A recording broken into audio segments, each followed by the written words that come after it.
for Nebraska's, as you see on the silks, Bud Crawford.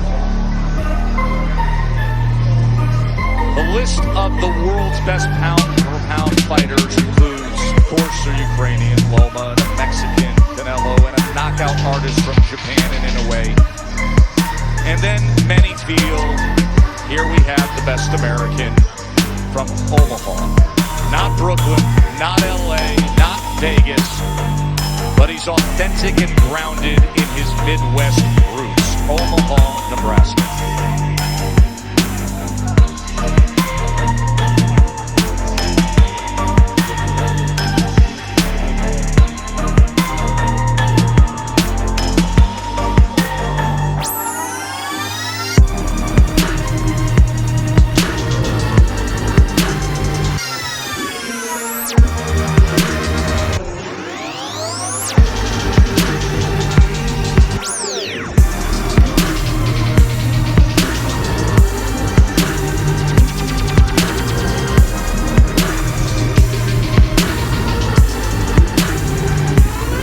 Time with Bud,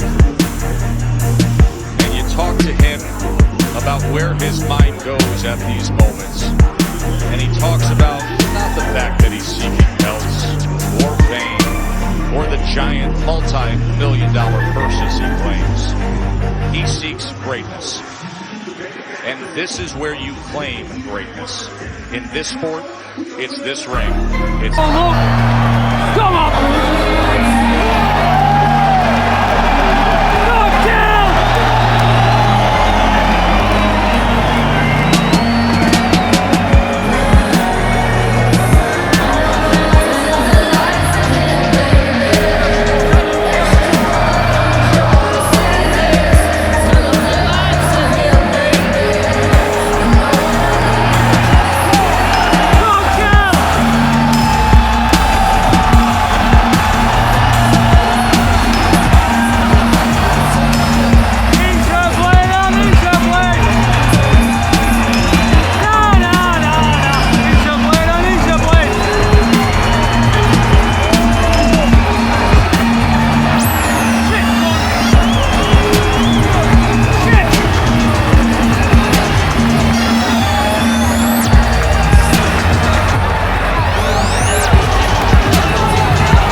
Calculating, and then, oh, did he wake up? Closing that gap now. There's a right hand.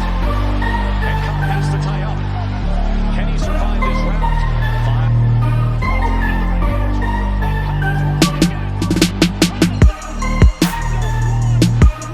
Crawford, this is one-punch punching power right here from Terence Crawford. You see him how he chopped down with that dragon, a hard shot.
Knockout scored a Knockout in the fifth against former title challenger Terence. Comfort in the middle of a highly is that sound.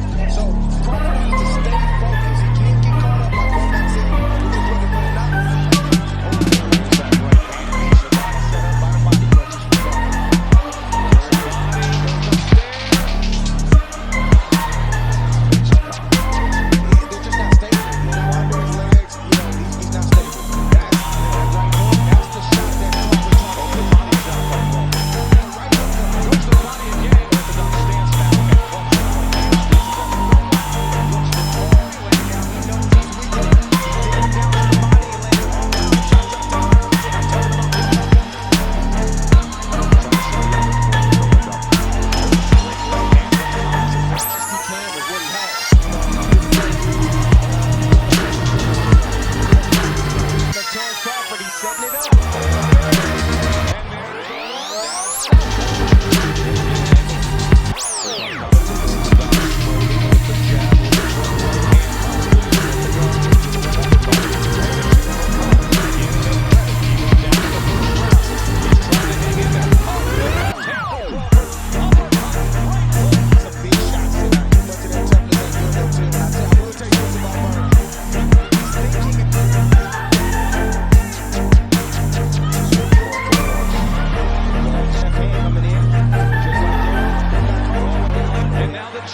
some success for Amir Khan. All that's going to do, fellas, is There's a right hand from Amir Khan. he's running in with shots. Between the shots. Just like that. You see the transition right there where he stepped back.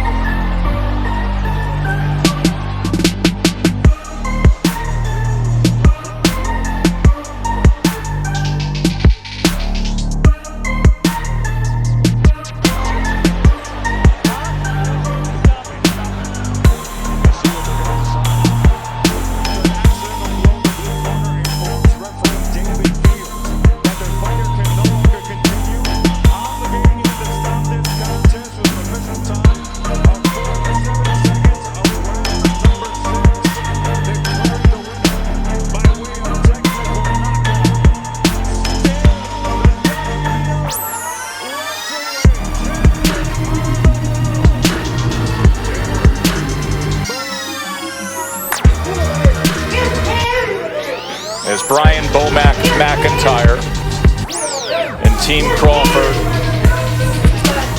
loud and confident, holding on to that WBO Welterweight World Championship belt. We will have guests here tomorrow. They are allowing for family and friends, first responders, and select folks to be guests. 100 will be in the bubble, COVID tested. That is something new. The Vegas bubble has been empty up until this championship fight, of only those on the broadcast crew and the fighters' camps and the Top Rank operation group. They have not turned away from each other as they went for a couple minutes the other day. Let's listen in.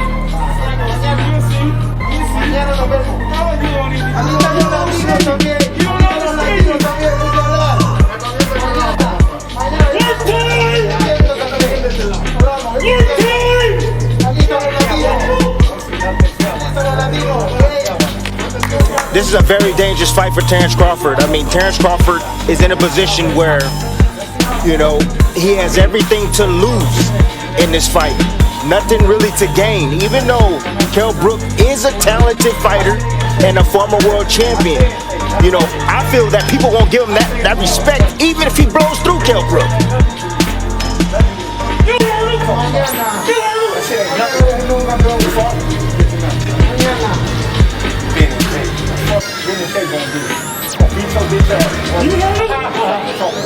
Jawing back and forth, Crawford and Kell Brook. Our coverage will continue with Max Kellerman and Max Unboxing right now.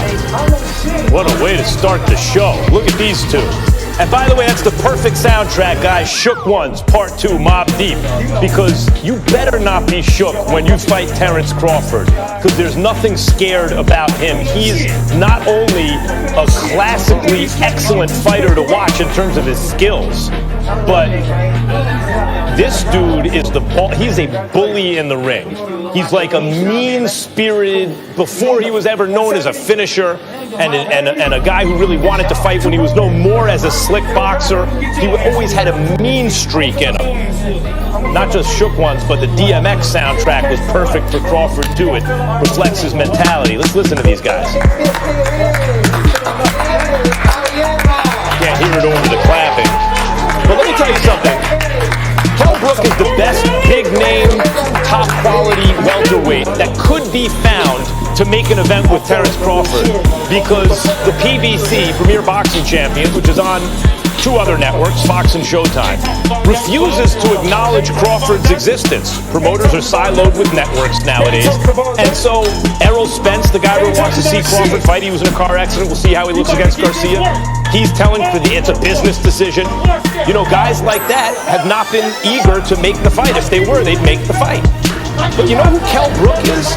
Kell Brook is basically one of those PBC type of welterweights. In fact, he won his title when he was an undefeated fighter from Shawn Porter.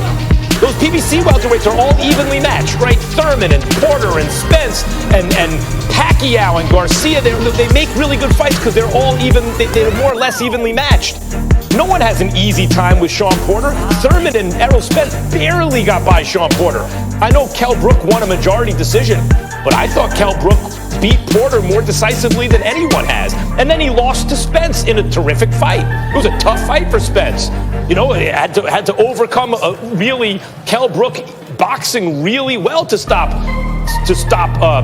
Kell Brook in the 11th round. So Kell Brook is one of those PBC fighters that we all want to see him fight. He fits squarely in the middle of that pack.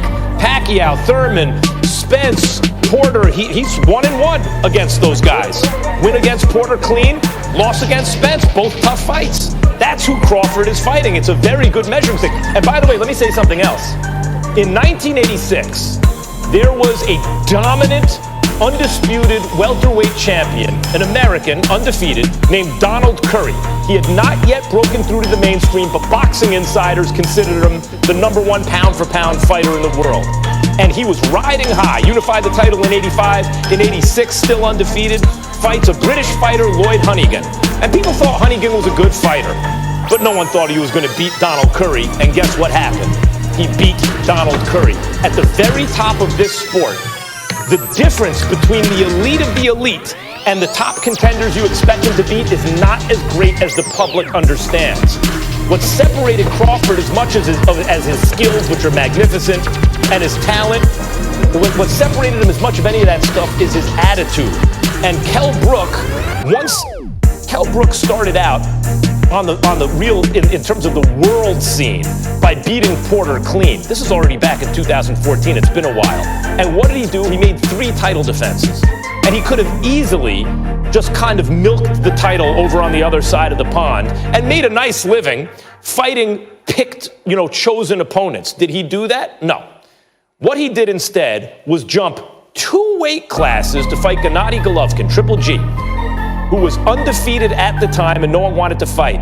And he literally got his face broken in a fight that he was fighting very well in, but Golovkin was too big. And in his very next fight, takes on Errol Spence, another boogeyman and top pound-for-pound fighter at 147 pounds, loses that fight, gets the other side of his face broken, and comes back, wins 3 fights, and here we are against another elite pound-for-pound fighter. No one ever has an easy time with Kell Brook. Not Golovkin, not Spence. Terence Crawford? Bud, you there? There you are. Bud, what were you telling Kell Brook on stage? I don't give a fuck how much he fill up to, or he thinks he's going to be massive. I said, I'm going to fill up too. All this stuff that he talking about, he's about to gain weight. Okay, we both about to gain weight. What did that mean? So in other words, he started out by telling you, because he's always been a very big welterweight, and in fact, his last 3 fights took place at junior middleweight. He started out by saying, hey, I'm going to be bigger than you. Like, how did that beef start just now? talk about I told him to make the weight. He made the weight. Now he's gonna fill up, and I know I'm in a tough fight. You know, I said I don't care about none of that you talking about. I'm gonna fuck you up tomorrow. Yeah. We are on. We're not on premium pay cable, Terence. I know you're in a. Man, you got me a little irritated. You got it. You're in a fighting mood. I get it. You never hold. Listen, for anyone out there watching, when there's a weigh-in, you never hold a fighter's attitude against them. They have been, and don't take anything they say. I won't take anything you say to me right now personally, bud, because they are in a fighting mood and they've been starving themselves. And there's Kell Brook. Terence, Kell Brook, welcome to the show. Thank you for joining us. Thank you for having me. So Bud just told us that you started out by saying you were going to have a size advantage by ballooning up in weight after you just made the weight, and that he told you he doesn't care. How did that start, according to you, that beef we just saw on stage? I don't think I started off by saying what size I'm going to blow up to. I think we were talking before that. You know, and I just brought that in. I'm a naturally bigger guy than him. He's wore these Air Force 3s, I believe, all week, and to give yourself an inch or two extra. I'm a naturally bigger guy. Come from lightweight up to welterweight. I've campaigned at middleweight, light middleweight. I'm a naturally bigger guy. You know, so. But I don't give. I know you don't care. It don't matter. 5'9", I'm 5'8". What does it matter? It don't matter. But listen, you know, these weight categories for a reason. You're gonna feel. You know, listen. You know. You're in my weight class now. Yeah, I mean, you're in my weight class. This is my weight class. This is my weight class. Yeah, you started off lighter than this, so it don't matter. This is your weight class now. This has always been my weight class. You're right. This is my weight class now. When I entered it, it's mine. It's mine. All right, yeah. It's mine. Whatever, like it says, whatever it is, it is. We're both weighed on the championship limit. We're going to replenish, refuel, and then the fans are in for a real firework night. That's all I can say. I'm ready. You know, Terence is ready. Let's lay it on the line. You know, all I can say is the fans are in for a treat, because I know that he's up for it and he knows I'm up for it. So the fans are in for a treat tomorrow night. Kell, how did you find making 147 pounds after 3 fights at 54? I told you I'd make that. This is the easiest I've made it. I told you it's the easiest I've made it because I've been prepared for this fight. You know, so there's no issue. I've been fueling myself good in training sessions. This is going to be the best version of me. So if he's thinking that I'm over the hill, this is the best version because I've been fueling myself through every session. You know, and I've come in bang on the limit. I've done everything professional for this fight because this is shit or bust for me. So I know 100% Kell Brook in there is going to take that title. So I'm giving it all, everything, you know, and I prepared unbelievably well. Just make sure you write down all your.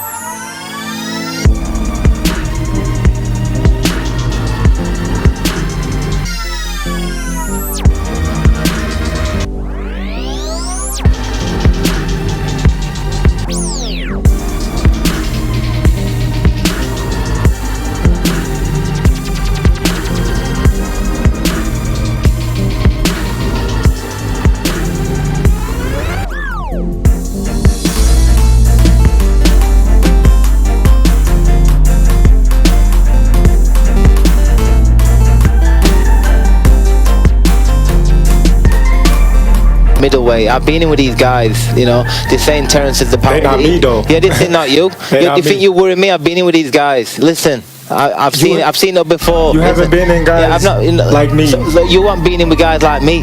Okay. You aren't being a guy like me. Okay. So you're gonna be in with a guy like me. I'm gonna be in with you likewise. But I've been in with guys like you, bigger, stronger guys than you. I know what it takes to be the best. Yeah. Okay. You aren't been in with someone like me. You're gonna be tomorrow night. All right, and we're gonna find out. We're gonna find out. Yeah. Terence, but what about that? For all the criticism you get you haven't cleaned out welterweight, they haven't gotten in with you. This guy's getting in with you, and he's 1-1 in the PBC against those elite guys. What is this a chance for you to do? I don't care. I'm 2-0 versus PBC now. I don't care about none of that. Who he fought, or I'm not bothered about who anybody's fought. Me and him are fighting each other. Me and him are fighting each other, and that's right. We're not bothered about who's won and who's won. This is a fight with me and him, and that's what's happening tomorrow. You know, it's gonna be a thriller. Terence, Definitely. in the lighter weight classes, you were more of a kind of slick boxer. You could switch hit the whole thing. At welterweight, you've been brawling a little bit more, especially in your last fight against Kalviaskis. Why is that, and how are you going to fight Kell Brook? Just get my respect. He thinking just because I'm the smaller man, he's gonna walk through me. But I guarantee you, once I start laying these hands on him, he gonna think twice. And the fight with Kalviaskis, that was just something that I just put in my head that I wanted to do. Bigger, stronger fighter. I don't know, just something that I just wanted to do at that time. Terence, you've always impressed me, even from the first time I called your fight against Bradis Prescott, which is when you really burst onto the scene. Even when you were kind of more of a slick boxer, you got a mean streak in you. It's like you not just want to outbox them, you want to bully them, you want to punish them. How are you feeling about Kell Brook right now? What kind of fight do you want to fight against him? Man, it don't matter what type of fight we fight. I'm going to win in whatever fight he want to do. So, whatever type of arsenal he want to bring to the table, I got more. So, he want to box, I got better boxing ability. He want to bang, I got better boxing banging than him. He don't fight in the inside. What do he want to do that I can't do better? What do you want to do, Kell? What kind of fight do you want to make? If Terence Crawford is saying however he wants to get down, we get down, what kind of fight's it going to be? Exactly the same. Whatever he wants to do, I'm ready for. I'm ready for anything. Trust me, I've put myself through it, and I'm ready for whatever Terence is going to bring tomorrow night. Hold on. Damn, neither one of you guys wants to dictate what fight it's going to be? You're going to leave it up to the other guy? What kind of fight do you guys want to fight? Well, you have to come in with a game plan. You're both versatile, but you must have studied each other and thought, yep, I'm either going to bring it to him or I'm going to do something. Who wants to dictate this fight?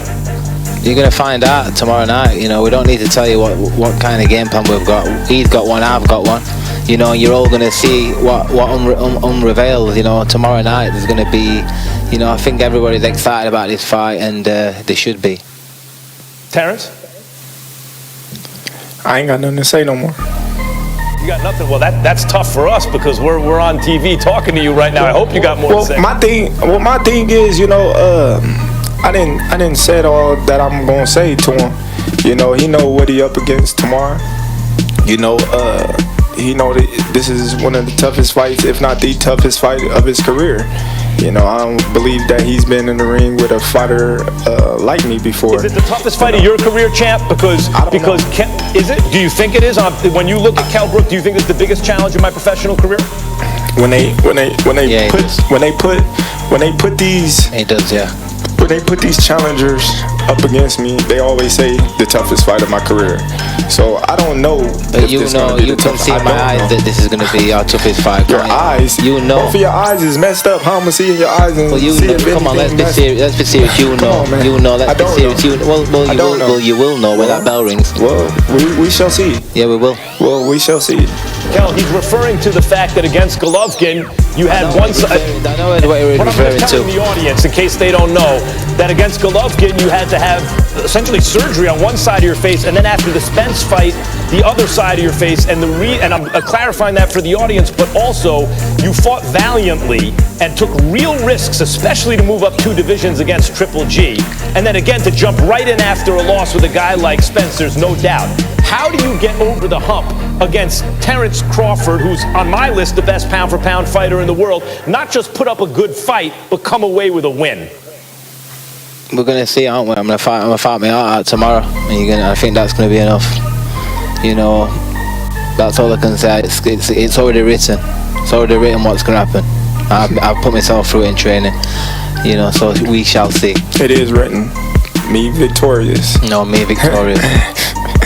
You're right. It is written. Yeah. Why are you laughing, bud? I don't know. I'm getting more and more, relaxed. I feel good. You're not relaxed, brother. You're not relaxed. You're not relaxed. And tomorrow we shall see. I'm relaxed. Tomorrow we shall see.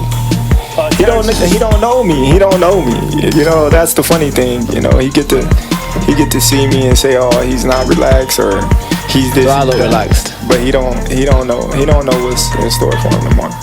Terence, I asked you a bunch throughout the years about pound for pound. Sometimes you play it off like it's not a big deal, but now you have a COVID mask that talks about your pound for pound status. That tells me it is a big deal. Andre Ward brought up the fact that after Lomachenko lost to Lopez, you are now considered more than ever by many, if not most, the #1 pound for pound fighter in the world. What does that mean in this fight? Is it enough to win, or must you look impressive against a 7-1 underdog? Oh, listen, like I said before, I'm going to say it again, you know, it's just a people opinion. I don't really too much get caught up in the pound for pound and whatnot. So why do you have a mask that says pound for pound? Because they made it for me, that's why. And that's why. They made it for me and I wore it. It really doesn't matter or make a difference to me whether, you know what I mean, I wear a mask that say pound for pound or not. I've been saying that since day one. You know, I always felt like I was pound for pound #1, you know, prior to Lomachenko being given the #1 spot. Kell, now that they gave me the #1 spot, you know, it's cool, you know, for people to actually give me my credit, but at the same time, you know, it don't feel no different because I always felt that I was the #1. Kell, you are an excellent fighter, and you're a big welterweight, as you said, and your only loss at 47 came to Spence in an excellent fight. And Terence Crawford did have a tough fight with Kalviaskis last time out. How do you feel about being such a big underdog? Why do you think you're such a big underdog? 7-1 seems long for a fighter of your caliber. They've obviously got it wrong. You know, they're not. I don't think they realise that I've been in with two elite fighters, one a middleweight and one a top welterweight, and the weight killed me for the Spence fight, fighting Golovkin and coming back down. I've known about this for a while. I've managed my weight. I've come on bang on weight. There's no excuses. Listen, it's a fight. I'm ready. That's all we need to go on about. I'm ready. He's ready, and that's all we can do. Terence, you talk about like whatever he wants to do, we can do, and I think you're the best pound for pound fighter in the world, but there's always a danger, or often there's a danger for top pound for pound fighters. When they fight a guy with a couple of losses, I asked you, is this the biggest challenger of your career? You said, I don't know, we'll see. Of, if not a letdown, almost like a trap game in a professional sport for a team, right? Where there's a way that your adrenaline isn't where it needs to be for a top challenge. Where are you with all that now? I know you're not looking past Kell Brook, but you're extremely confident. You told him relax. Or do you have the kind of juice you're going to need for a challenge like this, considering he's such a big underdog? Man, listen, you know, I'm up for each and every fight that's put in front of me. Of course, you know, Kell Brook boosts a lot of adrenaline and spike my energy. He is a great talent, and I can't really take nothing away from him. He is a former champion, and he have done great things in 3 fights that he have had with 3 top fighters. But at the same time, you know, I didn't train my ass off like I normally do, and I did everything that I had to do in training camp. So I'm not really too much focused on Kell Brook. I'm just ready to go out there and display my talent and have fun doing it. Guys, do you have any last words you want to say to each other or the audience before we get out of here? There's nothing more much to say. The talking's done. You know, it's all about getting ready for the fight now, and I'm sure that we're both ready for this one. I'd like everybody to tune in tomorrow and support Team Crawford or Kell Brook, whichever one you support, and watch me put on a tremendous show and retain my WBO welterweight title. Guys, I lied. There's one more question. This is on ESPN. It's not on pay-per-view. It's not on some kind of inaccessible outlet, right? Or distribution service. This is, you turn on ESPN where you watch SportsCenter, where you watch Monday Night Football, and you're going to get the welterweight title fight. What kind of fight do we tell fans to expect tomorrow night? Expect fireworks, expect masterclass ring craft, you know, spite. You're gonna see everything you need to see in a fight like this, you know, so you've got it all. they're going to see it live tomorrow night. Bud? Fireworks. 4th of July fireworks. Well, I can't wait. Terence Crawford, Kell Brook, always great talking to both of you guys. Always great watching you fight. Cannot wait for tomorrow night. Thank you for joining us. Thanks. Here it is. Tomorrow night at 10 p.m. on ESPN. Next, it's your turn to ask me questions. Max Me Anything. This is Max on Boxing.